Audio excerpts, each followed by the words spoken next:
Hello વિદ્યાર્થી મિત્રો, sigma physics ઝોનમાં આપનું હાર્દિક સ્વાગત છે।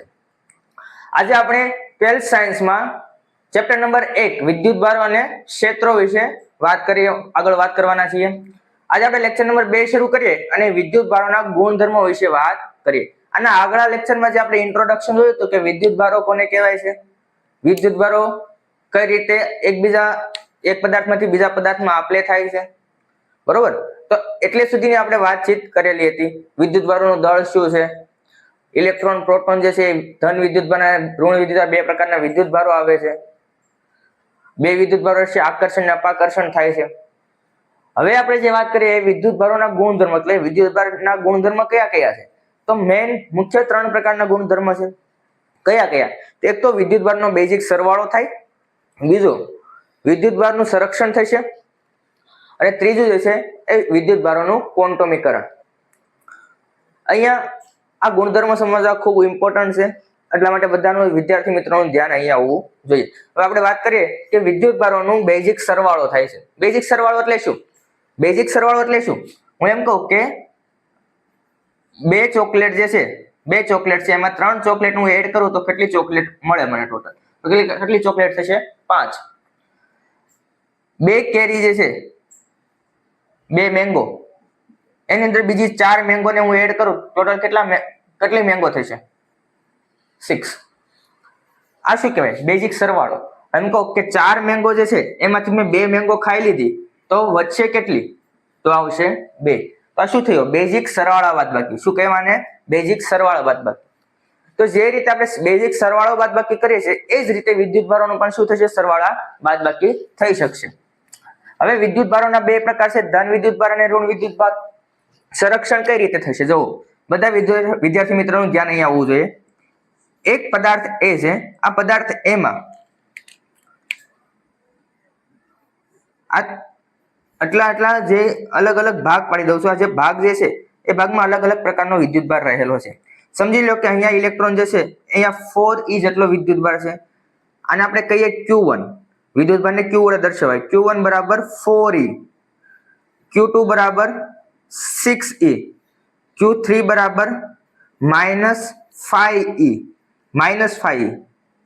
બરાબર, Q3, Q4 બરાબર 2e, Q5 બરાબર 3e અને Q5 6 બરાબર સમજી લો કે -4e। આ રીતનો કોઈ પદાર્થ છે, પદાર્થ એ, આને આપણે કહીશું પદાર્થ એ। હવે ક્વેશ્ચન કોઈ તમને કરશે કે પદાર્થ એ પર રહેલો નેટ અથવા કુલ વિદ્યુતભાર કેટલો? વિદ્યુતભાર જેને આપણે કેપિટલ Q કહીએ, કેટલો હશે? તો પદાર્થ એ પર રહેલો કુલ વિદ્યુતભાર કેટલો હશે? તો જે પણ પદાર્થ એ જે છે એમાં રહેલા વિદ્યુતભારો જે છે એ બધા વિદ્યુતભારોનો શું કરવાનો? બેઝિક સરવાળો। તો આ રીતે થશે। કેપિટલ Q બરાબર શું થશે? જે નેટ આપણે જોઈએ છે, કુલ વિદ્યુતભાર જોઈએ છે કોને માટે? પદાર્થ એ માટે। તો આપણે લખશું Q1 plus Q2 plus Q3, કેટલા વિદ્યુતભાર છે? 6 લગીન છે, તો લખો અહીંયા Q4, Q5, Q6। Q1 કેટલો છે? Q1 વિદ્યુતભાર કેટલો છે? Q1 4e પ્લસ Q2 વિદ્યુતભાર કેટલો છે? 6e, અહીંયા લખો 6e પ્લસ Q3 કેટલો છે? -5e, તો -5e, Q4 કેટલો છે? 2e, Q5 કેટલો? 3e, Q6 કેટલો છે? -4e। તો ટોટલ વિદ્યુતભાર કેટલો થશે? 4 વત્તા 6, પેલા જે પ્લસ વિદ્યુતભાર છે બધાને એડ કરો। 4 + 6 + 2 12, 12 + 3 15, તો અહીંયા આવશે 15e, 15e માઇનસ, હવે પ્લસ માઇનસ પ્લસ માઇનસ કેટલા થશે? 5 + 4 કેટલા થશે? 9, 9e। તો ટોટલ વિદ્યુતભાર કેટલો થયો? 15 માંથી 9 કેન્સલ કરો, કેટલા આવશે? 6e, 6e। તો આ થઈ જાય કુલ વિદ્યુતભાર। હવે તમને એમ કે વિદ્યુતભારની વેલ્યુ કેટલી? તો આપણે લખી શકાય કે Q બરાબર 6e, તો 6 ગુણ્યા એક વિદ્યુતભારની વેલ્યુ કેટલી 1.6 ગુણ્યા 10 ની માઇનસ 19 કુલમ. આની વેલ્યુ કેટલી છે? ઈ ની વેલ્યુ કેટલી 1.6 ગુણ્યા 10 ની માઇનસ 19 કુલમ. બરોબર. તો હવે કેલ્સી કરીએ, કેટલો આન્સર આવે 6 ગુણ્યા 1.6 9.6. તો અહીંયા આવશે 9.6 ગુણ્યા 10 રેઝ ટુ માઇનસ 19 કુલમ જેટલો વિદ્યુત ભાર પદાર્થ A પર હશે. પદાર્થ A પર હશે એટલે કે જે પણ વિદ્યુત ભાર આપણને આપેલો છે એ બધા વિદ્યુત ભારનો શું થશે? બેઝિક સરવાળો Q1 Q2 Q3. હવે તમને કોઈ ક્વેશ્ચન કરે કે પદાર્થ B, કોઈ પદાર્થ B ને આપણે વિચારીએ, પદાર્થ B છે એની ઉપર રહેલો વિદ્યુત ભાર સમજી લો કે આને આપણે ભાગ પાડી દઈએ અલગ અલગ.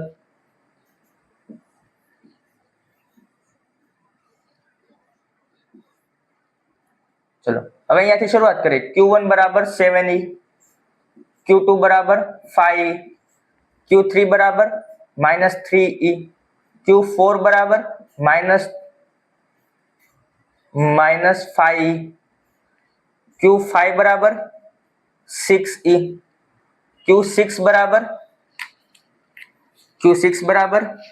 -3E, Q7 બરાબર -4E, Q8 બરાબર 2E. તો હવે તમને ક્વેશ્ચન કરવામાં આવે કે પદાર્થ B પર રહેલો કુલ વિદ્યુત ભાર જેને આપણે કેપિટલ Q કહીએ એ કેટલો હશે? તો શું આવશે? કેપિટલ Q બરાબર શું આવશે? Q1 plus Q2 plus Q3 plus Q4 plus Q5 plus Q6 plus Q7 plus Q8. કેટલા? 8 સુધી છે. હવે શું કરવાનું? Q1 કેટલા છે? મેં કહો કિંમત Q1 ની વેલ્યુ કેટલી છે? 7, તો લખો 7E. પ્લસ Q2 ની વેલ્યુ કેટલી છે? 5E, તો લખો 5E. Q3 ની વેલ્યુ કેટલી છે? -3, તો લખો અહીંયા -3E. પ્લસ Q4 ની વેલ્યુ કેટલી છે? -5, તો લખો -5E. Plus Q5 6E, plus Q6 -3E, -3E. 6 7 -4E અને 8 પ્લસ 2E. હવે શું કરશું આપણે? અહીંયા શું થશે? પ્લસ માઇનસ માઇનસ, તો અહીંયા આવશે માઇનસ. પ્લસ માઇનસ માઇનસ, તો અહીંયા આવશે માઇનસ. પ્લસ માઇનસ માઇનસ, તો અહીંયા આવશે માઇનસ. પ્લસ માઇનસ માઇનસ, તો અહીંયા આવશે માઇનસ. ક્લિયર છે એટલે સુધી? હવે જો અહીંયા ત્યાં 7 પેલા જે પ્લસ વાળા જે છે એને બધાને એડ કરો. 7 પ્લસ 5 કેટલા આવશે? 12. 12 પ્લસ 6 12 પ્લસ 6 કેટલા થશે? 18. 18 પ્લસ 2 કેટલા આવશે? 20E. હવે માઇનસ વાળાને એડ કરો. 3 5 8 8 ને 3 11 11 ને 4 11 ને 4 15 15E. ટોટલ વિદ્યુત ભાર કેટલા આવશે? 20 માંથી 15 જાય તો 5 અને E એમ નામ આવશે. તો 5E જેટલો વિદ્યુત ભાર ટોટલ પદાર્થ B જે છે એના પર કુલ વિદ્યુત ભાર કેટલો હશે? 5E જેટલો. તો તમને કોઈ ક્વેશ્ચન કરે કે Q બરાબર અહીંયા કેટલા થશે? તો આવશે શું આવશે? 5E. શું આવશે? 5E. ક્લિયર છે એટલે સુધી? અને E ની વેલ્યુ તમને ખ્યાલ છે 5 ગુણ્યા 1.6 ગુણ્યા 10 ની -19 કુલમ. તો ટોટલ વિદ્યુત ભાર કેટલો થશે? કુલ વિદ્યુત ભાર કેટલો થશે? 5 ગુણ્યા 1.6 8 આવશે. તો 8 ગુણ્યા 10⁻⁻19 કુલમ કેપિટલ Q આવશે. આ તમારો થઈ ગયો વિદ્યુત ભાર તેની ઉપર પદાર્થ B પરનો. સમજાણું? પેલો ગુણધર્મ શું કહેવા માંગે કે જે પણ વિદ્યુત ભાર આપેલો છે બધા વિદ્યુત ભારનો શું કરવાનો? બેઝિક સરવાળો. અને સરવાળો કરીએ આપણે જે રીતે સાદો સરવાળો કરીએ છીએ સરવાળા બાદબાકી, એ જ રીતે સરવાળા બાદબાકી કરવાની થશે. આ એનો પેલો નિયમ કહેવા માંગે છે. હવે આપણે બીજા નિયમની વાત કરીએ. હવે અહીંયા બીજું કેવું છે? વિદ્યુત ભારોનું સંરક્ષણ. વિદ્યુત ભારોનું સંરક્ષણ એટલે શું?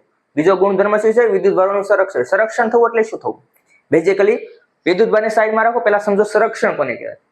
સંરક્ષણ એટલે કે કોઈ પદાર્થ જે છે શરૂઆતની જેની સ્થિતિ છે અને એના પછી કઈ ઉપર કંઈક કાર્ય કરવામાં આવે તો બે પદાર્થ જે છે સમજી લો કે અહીંયા કોઈ પદાર્થ જે છે આપણે કુલ ઉર્જા ખબર હોય તો ગતિ ઉર્જા પ્લસ સ્થિતિ ઉર્જા એટલે આપણે કુલ ઉર્જા મળે, ગતિ ઉર્જા પ્લસ સ્થિતિ ઉર્જા. તો સમજી લો કે કુલ ઉર્જા છે કેવી રહેશે? અચળ રહેશે.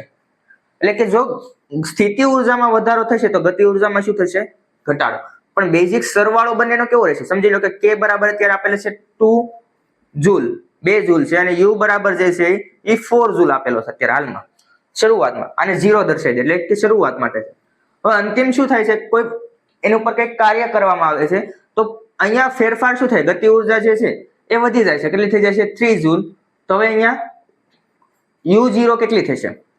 u0 0 તો નહીં પણ ડેશ કહી દઈએ, k ડેશ u ડેશ. અંતિમ u ડેશ ની વેલ્યુ કેટલી થશે?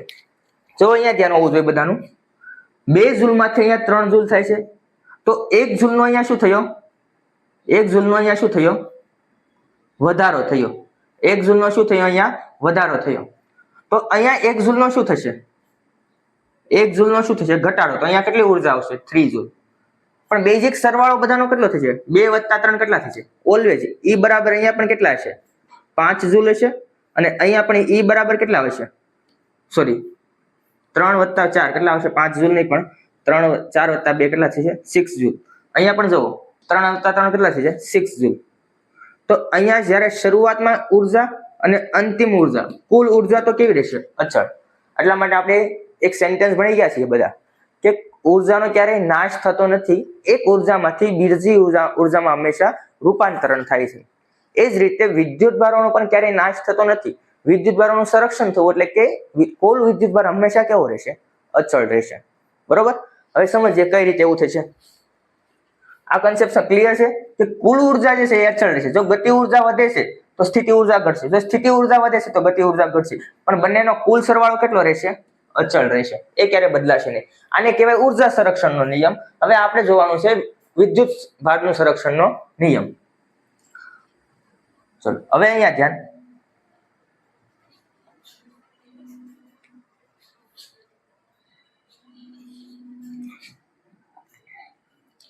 એક વિદ્યુત ભાર લઈએ.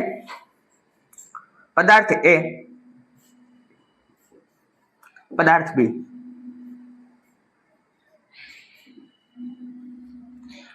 પદાર્થ A અને પદાર્થ B. પદાર્થ A અને પદાર્થ B સમજી લો કે Q1 પદાર્થ A પરનો વિદ્યુતભારને QA કહીએ જે 4 ઇલેક્ટ્રોન છે અને પદાર્થ B પરનો વિદ્યુતભાર છે 6 ઇલેક્ટ્રોન છે. બરાબર? 6 ઇલેક્ટ્રોન છે. હવે તમને એમ કે પદાર્થ A અને પદાર્થ B વચ્ચેનો કુલ વિદ્યુતભાર કેટલો થશે? તો કહી શકાય કે Q1 + Q2 કેટલો થશે? 4 + 6 કેટલા આવશે? 10 કુલમ, 10 E અને એકમ આવશે કુલમ. બરોબર? કુલમ E માં આવી જશે એટલે લખવાની જરૂર નથી. તો 10 E જેટલો વિદ્યુતભાર હશે. હવે સમજી લો કે આ બંનેની જે છે કોઈ સુવાહક તાર વડે પદાર્થ A પદાર્થ B આ બંનેને સુવાહક તાર વડે, આને કહેવાય સુવાહક તાર. આ પદાર્થ A અને B કેવા છે? સુવાહકો છે. કેવા છે? સુવાહક. આ પણ કેવા છે? સુવાહક. આપણે આગળ આની પછી ભણીશું સુવાહક જે છે વિદ્યુત ભારોનું આપણે કઈ રીતે થઈ શકે છે. બરોબર? તો એની વિશે હમણાં ચર્ચા કરીશું. પણ અહીંયા આ કન્સેપ્ટ સમજવા માટે આ ધ્યાનમાં રાખવું. પદાર્થ A જે છે એમાં કેટલો વિદ્યુત ભાર હતો? 4E અને B માં કેટલો હતો? 6E. 4E અને 6E. હવે શું થશે? જ્યારે એક સુવાહક તાર વડે કોઈ સુવાહકને જોડવામાં આવે તો હંમેશા વિદ્યુત ભાર કેવા સરખા વહેંચાઈ જશે, સરખા પ્રમાણમાં વહેંચાઈ જશે. અહીંયા કેટલા થશે? 5E. અહીંયા પણ કેટલા થઈ જશે? 5E. તો શરૂઆતમાં વિદ્યુત ભાર કેટલો હતો જેને આપણે Q0 કહીએ? કેટલો હતો? 10 જેટલો. હવે અહીંયા કેટલો થશે? તો Q બરાબર આ Q1 ડેશ, QA ડેશ અને આ થશે QB ડેશ. તો કેટલો આવશે? Q ડેશ બરાબર અંતિમ QA dash plus QB dash. તો અંતિમ વિદ્યુત ભાર કેટલો થશે? 5 + 5 કેટલો થશે? 10E. કેટલો થશે? 10E જેટલો. એટલે કે વિદ્યુતભાર શરૂઆતમાં જેટલો હતો એટલો જ વિદ્યુતભાર અંતિમ વિદ્યુતભાર હશે. વિદ્યુતભારમાં કોઈ ફેરફાર થશે નહીં. બરોબર, જે નેટ વિદ્યુતભાર શરૂઆતમાં હતો એ જ વિદ્યુતભાર અંતિમમાં હશે, એટલે કે વિદ્યુતભારનું સંરક્ષણ થયું કહી શકાય. બરોબર. હવે આના પછીનો જે ત્રીજો નિયમ છે એ ક્વોન્ટમીકરણનો નિયમ છે, વિદ્યુતભારનું ક્વોન્ટમીકરણ. આ નિયમ આપણે ઓલરેડી, ત્રીજો નિયમ જે છે વિદ્યુતભારોનું ક્વોન્ટમીકરણ, એ ઓલરેડી આપણે સમજી ગયા છે. કઈ રીતે સમજ્યા એ હમણાં આપણે જોઈએ. હવે અત્યારે મેં તમને એક્ઝામ્પલ આપ્યું હતું કે કોઈ ઇલેક્ટ્રોન જે છે એને આપલે થાય છે પદાર્થ એ જે છે, પદાર્થ એ અને પદાર્થ બી. અહીંયા સમજી લો કે આ રીતે કોઈ વિદ્યુતભાર છે. અહીંયા સમજી લો કે બીજો કોઈ પદાર્થ બી છે, એમાં પણ વિદ્યુતભાર આ રીતે કંઈક આપેલા છે.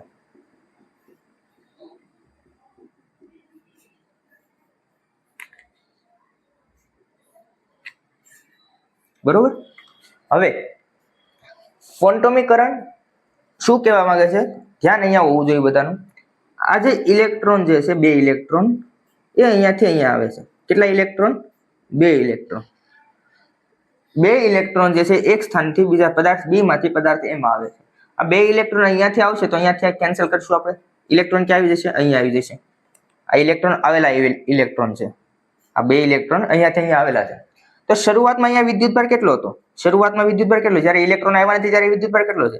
આ 0 થઈ જશે, પ્લસ માઇનસ કેન્સલ, પ્લસ ઈ માઇનસ ઈ 0, પ્લસ ઈ માઇનસ ઈ 0, વચ્ચે કેટલા? 2e જેટલો. આ શરૂઆતનો વિદ્યુતભાર છે. અહીંયા શરૂઆતનો વિદ્યુતભાર કેટલો છે? Q0 બરાબર પ્લસ માઇનસ 0. અત્યારે હાલમાં આપેલા છે તો કેટલા છે? Q0 બરાબર 0. હવે અહીંયાથી બે ઇલેક્ટ્રોન જે છે એ અહીંયા ટ્રાન્સફર થાય છે તો અહીંયા Q ડેશ કેટલો થશે? 0. અહીંયા Q ડેશ કેટલું થશે? Plus 2e. ઇલેક્ટ્રોન અહીંયા 0 થઈ ગયો વિદ્યુતભાર, અહીંયા પ્લસ 2e થઈ ગયો. હવે ક્વોન્ટમીકરણ નિયમ શું કહેવા માંગે છે? જ્યારે પણ કોઈ પદાર્થની વચ્ચે વિદ્યુતભારની આપલે થાય છે, વિદ્યુતભાર એક પદાર્થમાંથી બીજા પદાર્થમાં જાય છે, કોઈ પણ રીતે વિદ્યુતભાર જે છે એ ત્રણ રીતે આપલે થઈ શકે, સુવાહક અને અવાહકમાં. હમણાં આના પછી આપણે એ જ જોવાનું છે. તો એ આપલે થશે એમાં વિદ્યુતભાર ઓછામાં ઓછો કેટલો ટ્રાન્સફર થશે? સમજી લો કે અહીંયા 2e જેટલો થયો. Q બરાબર 2e જેટલો વિદ્યુતભાર જે છે અહીંયાથી અહીંયા આવે છે. સમજી લો કે અહીંયાથી હવે 3 ઇલેક્ટ્રોન આવે છે તો Q બરાબર શું આવશે? 3e. કદાચ 4 ઇલેક્ટ્રોન ટ્રાન્સફર થઈ અહીંયાથી અહીંયા આવે છે તો કેટલા આવશે? 4e. તમે અહીંયા જોયું હશે e e e, એટલે કે અહીંયા e જે છે કેવી છે? વેલ્યુ છે, કોમન છે, એ તો આવશે જ. e ના સહગુણકમાં કઈ કિંમત હશે. ઓછામાં ઓછો વિદ્યુતભાર કેટલો ટ્રાન્સફર થશે? જે એનો મૂળભૂત વિદ્યુતભાર છે તે મૂળભૂત વિદ્યુતભાર જેને આપણે e વડે દર્શાવીએ છીએ, જે મૂળભૂત વિદ્યુતભાર જે છે એના ગુણાંકમાં પૂર્ણાંક સંખ્યા હશે, કોઈ પણ પૂર્ણાંક સંખ્યા હશે કોના? તો મૂળભૂત વિદ્યુતભારના ગુણાંકમાં એટલા ઇલેક્ટ્રોન ટ્રાન્સફર થશે. ત્યારે એવું નહીં બને કે એક ઇલેક્ટ્રોન આખો ઇલેક્ટ્રોન ટ્રાન્સફર થયો, એક અડધો ઇલેક્ટ્રોન આવે છે. ઇલેક્ટ્રોન ક્યારે અડધો બની શકે નહીં. હંમેશા કેવો હશે? પૂર્ણાંક સંખ્યામાં છે, અપૂર્ણાંકમાં હશે નહીં. 1.5 2.5 ક્યારેય હશે નહીં. એનો મતલબ કે આ વેલ્યુ જે છે કેવી હશે? હંમેશા પૂર્ણાંક સંખ્યા હશે. તો આના ઉપરથી આપણે એવું વિચારીએ કે Q બરાબર Ne. આ Q બરાબર Ne જે છે, આ Q આપણે દર્શાવશે કુલ વિદ્યુતભાર, પદાર્થ પરનો કુલ વિદ્યુતભાર. આ E શું દર્શાવે છે? મૂળભૂત વિદ્યુતભાર. અને N શું દર્શાવે છે? N શું દર્શાવે છે? પૂર્ણાંક સંખ્યા. પૂર્ણાંક સંખ્યા. તો હંમેશા મૂળભૂત વિદ્યુતભારના પૂર્ણાંક સંખ્યામાં વિદ્યુતભારની આપલે થશે. ક્યારેય અડધો ઇલેક્ટ્રોન કે 1.5 2.5 અપૂર્ણાંકમાં ઇલેક્ટ્રોનનું ક્યારે ટ્રાન્સફર થશે નહીં. કારણ કે મેં તમને કીધું હતું ફંડામેન્ટલ પાર્ટિકલ છે. ઇલેક્ટ્રોન જે કેવો પાર્ટિકલ છે? ફંડામેન્ટલ, એટલે કે નાનામાં નાનો કણ છે. બરોબર. તો એટલા માટે આપણે કહી શકાય કે પૂર્ણાંક સંખ્યા છે એની સાથે જ તેનું વિદ્યુતભાર મૂળભૂત વિદ્યુતભાર હશે. ક્યારે અડધો ઇલેક્ટ્રોન કે 2.5 3.5 એ રીતે અપૂર્ણાંકમાં હશે નહીં.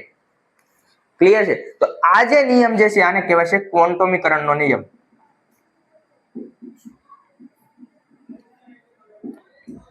પણ અહીંયા ક્વોન્ટમીકરણ કોણ છે? વિદ્યુતભારનું. એટલા માટે એને કહેવાય વિદ્યુતભારોનું ક્વોન્ટમીકરણ. ક્લિયર છે એટલે સુધી બધાને? તો આ થશે વિદ્યુતભારનો ત્રીજો ગુણધર્મ, વિદ્યુતભારોનું ક્વોન્ટમીકરણ. Q બરાબર Ne. હવે આગળ કે તમને એમ કહી દે કે Q ની વેલ્યુ આપેલી છે. ચલો હવે આને કોઈ ઉદાહરણ દ્વારા સમજીએ આપણે. હવે અહીંયા ધ્યાન એક આપણે ક્વેશ્ચન જોઈએ જે આપણે ત્રણ વિદ્યુતભારના ગુણધર્મો જોઈએ એના ઉપર એનો જે ત્રીજો ગુણધર્મ હતો ક્વોન્ટમીકરણ. એ ક્વોન્ટમીકરણ ઉપરથી આપણે ક્વેશ્ચન જોઈએ કે નીચેનામાંથી કયો વિદ્યુતભાર શક્ય નથી. 4 ઓપ્શન છે, આમાંથી તમારે કહેવાનું છે કયો વિદ્યુતભાર શક્ય નથી જે બની શકે નહીં. બરોબર? તો હવે વિદ્યુતભારનું ક્વોન્ટમીકરણનો નિયમ આપણને ખ્યાલ છે. Q બરાબર શું થાય? Q બરાબર શું થાય? Ne. આવું કંઈક થાય. બરોબર? Q બરાબર Ne ઉપરથી આપણે જોઈએ કે અહીંયા જે આપેલું છે આપણને શું આપેલું છે? કુલ વિદ્યુતભાર. તો અહીંયા આપણે જોઈએ 1.6 ગુણ્યા 10 -18 ઇઝ ઇક્વલ ટુ n ગુણ્યા E બરાબર કેટલા થાય? 1.6 ગુણ્યા 10 -19.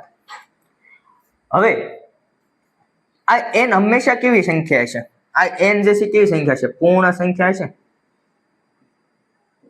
હંમેશા કેવી સંખ્યા છે? પૂર્ણ સંખ્યા છે. ક્યારે અપૂર્ણાંકમાં હશે નહીં. તો હવે જોઈએ આપણે કે આન્સર શું આવી શકે કે હંમેશા n ની વેલ્યુ મારે પૂર્ણાંકમાં આવી જોઈએ તો આપણે કહી શકીએ કે આ વિદ્યુતભાર શક્ય છે. જો પૂર્ણાંકમાં નથી આવતી તો વિદ્યુતભાર શક્ય નથી. 1.6 બંને બાજુ કેન્સલ.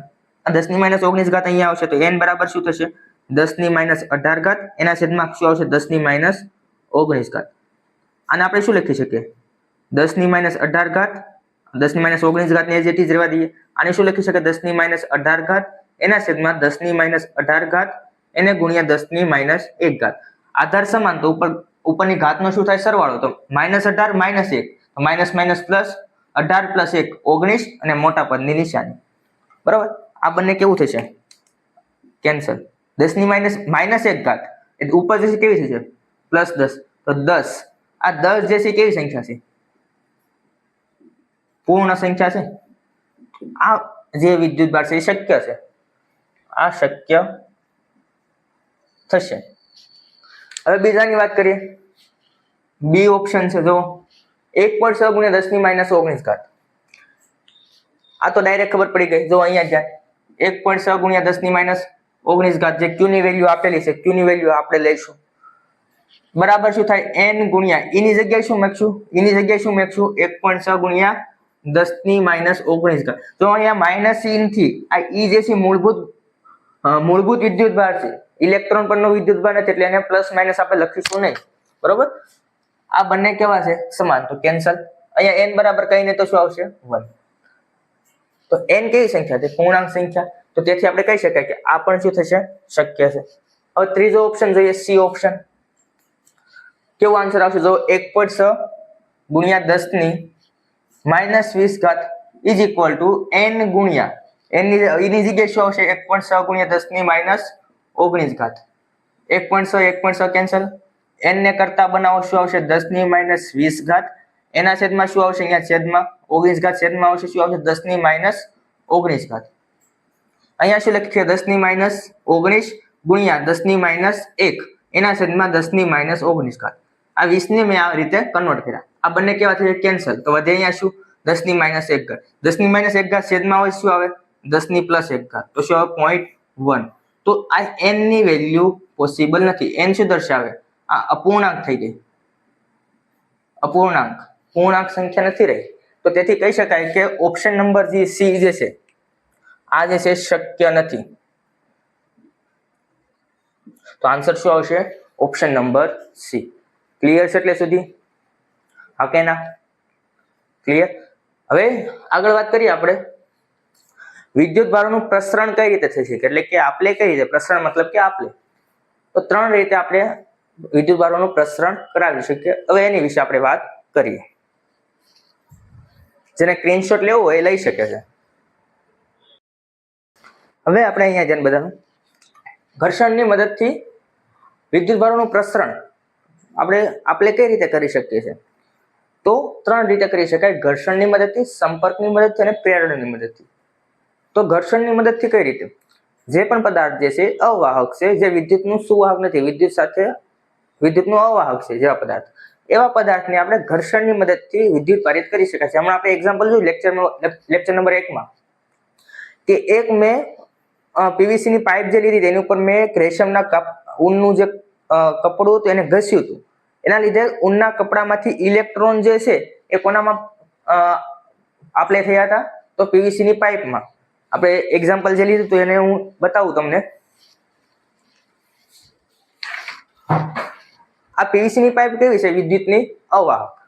તો પીવીસી જે છે વિદ્યુતનું અવાહક છે. આને ઉપર આમ ઘસીશ તો આ ઊન જે છે એમાંથી ઇલેક્ટ્રોન આમાં આપલે થશે અને આ જે પ્લાસ્ટિકની પાઇપ જે પેલા શરૂઆતમાં વિદ્યુતભાર જેનો શૂન્ય હતો, વિદ્યુતભાર વિહીન હતું, એ વિદ્યુતભાર હવે અહીંયા ઇલેક્ટ્રોન શું થયા? આપલે થયા. એટલે કે આ પદાર્થ કેવો વિદ્યુતભારિત બની ગયો છે?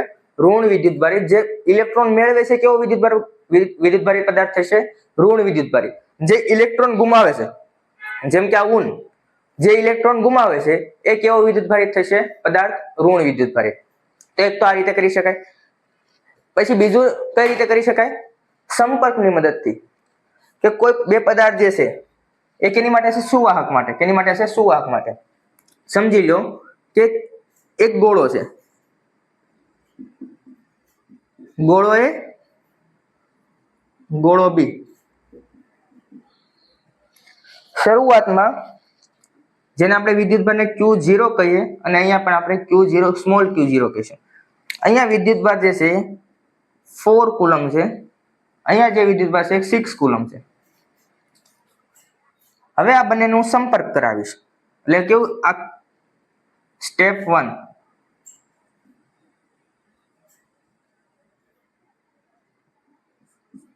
સ્ટેપ 2 માં શું કરું છું?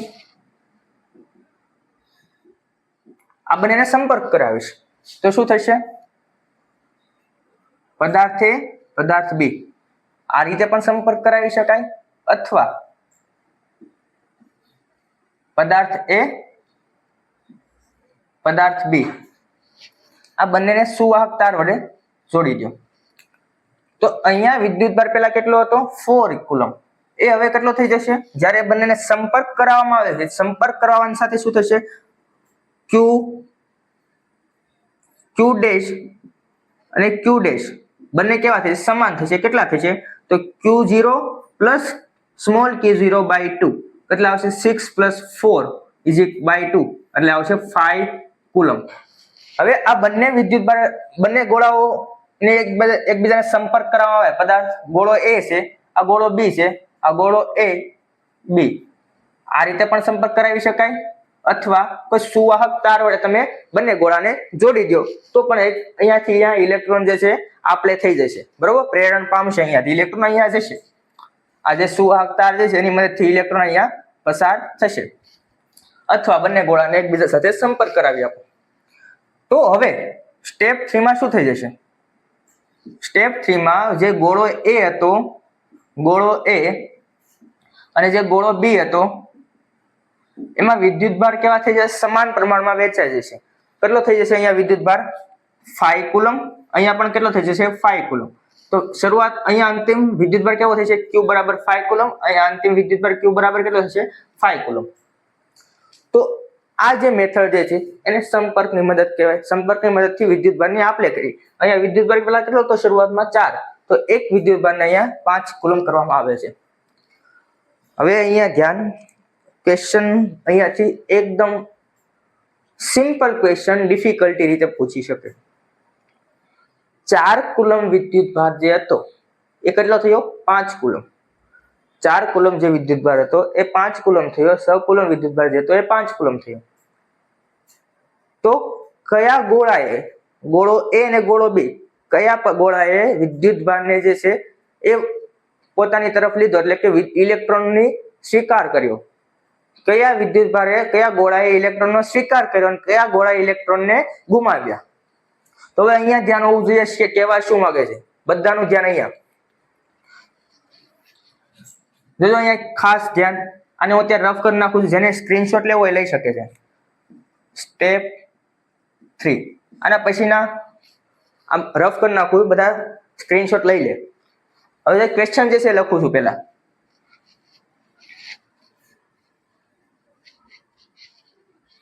શું ક્વેશ્ચન થશે જોવો અહીંયા ધ્યાન. ગોળો જે એ હતો એ અને બી ને સંપર્ક કરાવ્યા બાદ કેટલા ઇલેક્ટ્રોન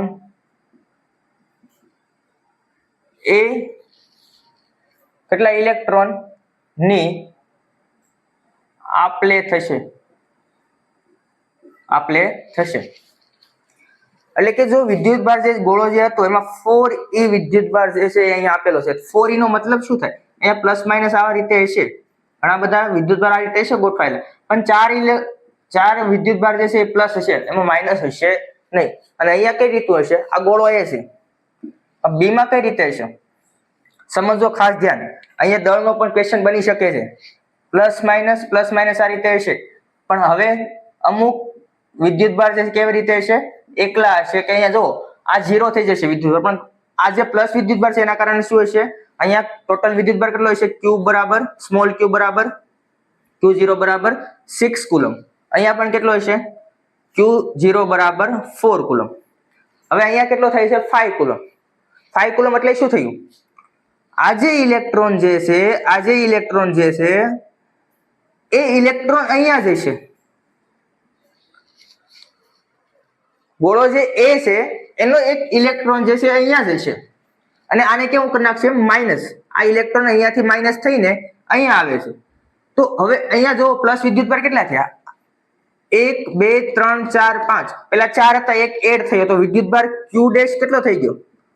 5 કુલમ. બી ગોળો બી, હવે અહીંયા ધ્યાન, પેલા કેટલા હતા? 6 કુલમ વિદ્યુતભાર હતો, હવે કેટલા વધ્યા? જો પ્લસ માઇનસ આ કેવું થઈ જશે? આ તો વિદ્યુતભાર કેવો થઈ જશે? 0. હવે વચ્ચે કેટલા? આ જે 5 છે તે, તો q ડેશ બરાબર શું થશે?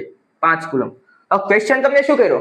કેટલા ઇલેક્ટ્રોન ની આપલે થાય છે? તો એક ઇલેક્ટ્રોન ની શું થાય છે? ઇલેક્ટ્રોન ગોળા એ માંથી બી માં જાય છે. ગોળો એ માંથી ગોળા બી માં એક ઇલેક્ટ્રોન જાય છે. તો હવે ક્વેશ્ચન એવું બની શકે કે ગોળો એ અને ગોળો બી એમાંથી કયા ગોળામાં દળનો વધારો થશે? તો ઇલેક્ટ્રોન જ્યાં જશે ત્યાં વધારો થશે ને, તો ગોળા બી માં શું થશે?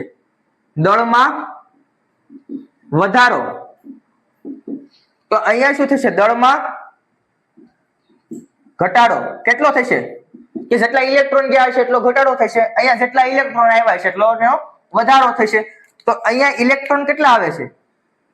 એક ઇલેક્ટ્રોન આવે છે. એક ઇલેક્ટ્રોન નું દળ કેટલું છે? જે me જેટલું છે. કેટલું છે? 9.31 ગુણ્યા 10⁻31 kg. તો તમને ઓપ્શનમાં આપેલું છે કે કેટલા દળનો વધારો થાય છે ગોળા બી માં, તો તમને 4 MCQ આપ્યા છે. 9.31 ગુણ્યા 10⁻31 kg ગોળા એમાં વધારો થશે. ઓપ્શન બી હશે 9.31 ગુણ્યા 10⁻31 kg ગોળા બી માં વધારો થાય. તમારો ઓપ્શન નંબર બી સિલેક્ટ કરવાનો થશે. ક્લિયર છે આ વસ્તુ? તો પ્રેરણની મદદથી આવા ક્વેશ્ચન બની શકે. એકદમ સિમ્પલ ક્વેશ્ચન છે, પણ સમજી ના શકાય. આપણે ક્વેશ્ચન જ ના સમજી કે કેવા શું માંગે છે, પણ એકદમ સિમ્પલ ક્વેશ્ચન છે આ. ક્લિયર છે? એટલે સુધી બધાને સમજાશે કે સંપર્કની મદદથી પણ ક્વેશ્ચન કંઈક બની શકે. એટલે આ વસ્તુ ધ્યાનમાં રાખવી, ખાસ ધ્યાનમાં રાખવી આ વસ્તુ. ચલો હવે આગળ આપણે વાત કરીએ કે પ્રેરણની મદદથી કઈ રીતે વિદ્યુતભાર જે છે એ આપણે થશે. જેને સ્ક્રીનશોટ લેવો હોય લઈ શકે છે. આ ક્વેશ્ચન છે આપણો, બરોબર? એક ક્વેશ્ચન બની ગયો આપણે કે ગોળો એ અને ગોળા બી અને બી સંપર્ક કરાવ્યા બાદ કેટલા ઇલેક્ટ્રોન ની આપલે થશે? એક ઇલેક્ટ્રોન ની થશે. એક ઇલેક્ટ્રોન જે છે એ માંથી બી માં જશે, કારણ કે બંનેમાં કેટલા વિદ્યુતભાર થઈ જશે? સરખા થવા જોઈએ, 5 કુલમ બંનેમાં થવા જોઈએ. તો આ ઇલેક્ટ્રોન જે છે ક્યાં જશે? અહીંયા જશે. જે પ્લસ ને છે કેવું કરી નાખશે? પ્લસ માઇનસ 0 કરી નાખશો તો વચ્ચે કેટલા 5 ઇલેક્ટ્રોન જે અહીંયા આપણે દર્શાવ્યા છે. અહીંયા 4 હતા, એક ઇલેક્ટ્રોન અહીંયા જશે એટલે કે આ વિદ્યુતભાર કેવો થશે પ્લસ વિદ્યુતભાર. ઓલરેડી 4 હતા, એક વચ્ચે એટલે કેટલા થશે 5 કુલમ. ક્લિયર? ચલો હવે પ્રેરણની મદદથી આપણે વાત કરીએ. પ્રેરણ એટલે શું?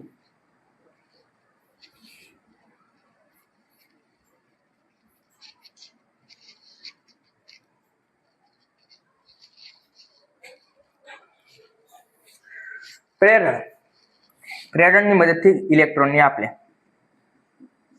પ્રેરણ એટલે શું કે કોઈ સુવાહક જે છે, સુવાહક ગોળો જે છે, સમજી લો કે આ કોઈ સુવાહક ગોળો છે જેમાં પ્લસ માઇનસ ઇલેક્ટ્રોન આ રીતે ગોઠવાયેલા છે. આની નજીકમાં હું કોઈ એક ધન વિદ્યુતભારિત સળિયો લાવું છું નજીકમાં, તો શું થશે? ધન વિદ્યુતભારની નજીકમાં કોણ ગોઠવાઈ જશે? ધન આકર્ષણ કોણ થશે? ધન અને ઋણ એકબીજા સાથે આકર્ષણ થશે. અને પ્લસ પ્લસ નું શું થશે? અપાકર્ષણ. તો આ પ્લસ છે, આ પણ પ્લસ છે, પ્લસ ને શું કરશે? અપાકર્ષણ કરશે. એટલે કે હવે કેવી કન્ડિશન બની જશે? અહીંયા ઇલેક્ટ્રોન ગોઠવાઈ જશે, અહીંયા શું આવશે? ધન વીજભારિત આવી જશે. અને આ જે સળિયો હતો પ્લસ વિદ્યુતભારિત, એના કારણે અહીંયા ઇલેક્ટ્રોન ગોઠવાશે, એનાથી અપાકર્ષણ પામીને આ પ્લસ થી અપાકર્ષણ કોણ પ્લસ પામશે?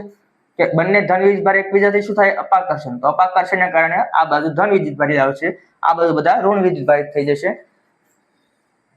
હવે આને જ્યારે ગ્રાઉન્ડેડ કરીએ ત્યારે ઇલેક્ટ્રોન જે છે બધા આ સળિયાની ઘડીક સાઈડમાં કરી નાખ્યા. હવે કહીએ કે આને આપણે ગ્રાઉન્ડેડ કરી દઈએ. તો ગ્રાઉન્ડ એટલે કે જમીન સાથે જોડી દઈએ. તો ઇલેક્ટ્રોન જે છે એ બધા ક્યાં વહી જશે? નીચે તરફ. શું થશે? નીચે તરફ ઇલેક્ટ્રોન વહી જશે. તો ઇલેક્ટ્રોન નીચે વચ્ચે, તો અંતિમ સ્ટેપ 3 માં શું વચ્ચે? સ્ટેપ 3, આ સ્ટેપ 2. અહીંયા ધન વીજભારિત પદાર્થ ગોળો વચ્ચે. તો ગોળો જે છે શરૂઆતમાં કેવો હતો? જેનો વિદ્યુતભાર 0 હતો. પ્રેરણના કારણે કોઈ ધન વિદ્યુતભાર સળિયાને આ ગોળાની નજીક લાવવામાં આવે છે, તો ઇલેક્ટ્રોન જે છે અહીંયા ગોઠવાઈ જશે. કેટલા ઇલેક્ટ્રોન છે? જેટલા ધન વિદ્યુતભાર હશે એટલા ઇલેક્ટ્રોન અહીંયા ગોઠવાઈ જશે. એની સિવાયના જે આ ઇલેક્ટ્રોનને જ્યારે સળિયાને દૂર લઈ લેવામાં આવે અને એને આ જે ગોળો જે છે એને ગ્રાઉન્ડેડ કરવામાં આવે, એટલે કે જમીન સાથે ને જોડવામાં આવે સુવાહક તાર સાથે, તો આ જે ઇલેક્ટ્રોન જે છે જમીનમાં સમાઈ જશે અને જે ધન વિદ્યુતભારિત પદાર્થ છે એ વચ્ચે. ધન વિદ્યુતભારિત અહીંયા કેટલા વચ્ચે? 4 ઇલેક્ટ્રોન, 4 પ્રોટોન છે, એ 4 પ્રોટોન અહીંયા વચ્ચે. પ્રોટોન તો ના કહી શકાય, પણ ધન વિદ્યુતભાર એટલો વચ્ચે. અહીંયા આપણે આ રીતે આપણે પ્રેરણની મદદથી વાત કરી શકીએ. ચલો હવે આપણે જે પણ વાત કરશું એ કુલમના નિયમની વાત કરશું આગલા લેક્ચરમાં. લેક્ચર નંબર 3 માં આપણે વધારે ડિટેલમાં જોશું. આજના માટે આપણે થોડુંક એટલે સુધી રાખીએ. એક તો આપણે જોયું વિદ્યુતભારના ગુણધર્મો અને વિદ્યુતભારનું પ્રેરણ કઈ રીતે, પ્રસરણ કઈ રીતે કરાવી શકાય. 3 નિયમો હતા ગુણધર્મો. એક તો બેઝિક સરવાળો થાય છે. બીજો નિયમ શું હતો? એનું સંરક્ષણ થાય. જે રીતે એનર્જી સંરક્ષણ થાય છે એ રીતે વિદ્યુતભારનું પણ સંરક્ષણ થશે.